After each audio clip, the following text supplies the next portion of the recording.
If A Game of Thrones was about the spark of a civil war, A Clash of Kings is the world in flames. George R.R. Martin expands the scope of the Seven Kingdoms, following the fallout of Ned Stark's death.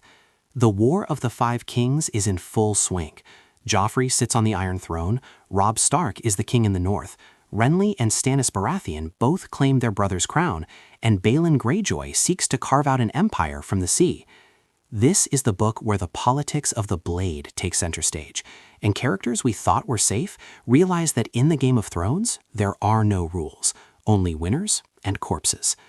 The vibe is grim, chaotic, and strategically brilliant. While the first book felt like a mystery, this is a military and political epic.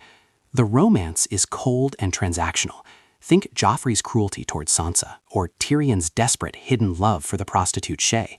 It's a story about the clash of massive egos and the kings who are willing to sacrifice thousands of lives for a seat made of melted swords.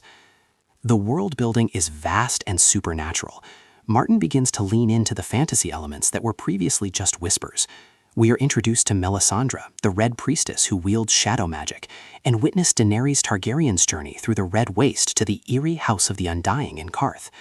The themes are cynical, the hollowness of chivalry, the corrosive nature of power, and the idea that a rightful king might be the worst person for the job. It's a world of wildfire, shadow babies, and the comet that everyone interprets to fit their own agenda. The pacing is a steady build to an explosive peak. The narrative is split across 10 POV characters, but the standout is Tyrion Lannister.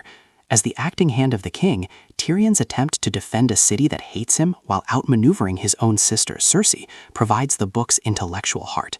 The climax, the Battle of the Blackwater, is one of the greatest military engagements in fantasy history, described with a terrifying, green-hued realism that will leave you smelling the smoke.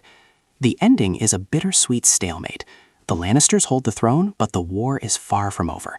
The North is fractured, the dragons are growing, and the true threat, the White Walkers, is inching closer to the wall. It leaves the reader breathless for a storm of swords.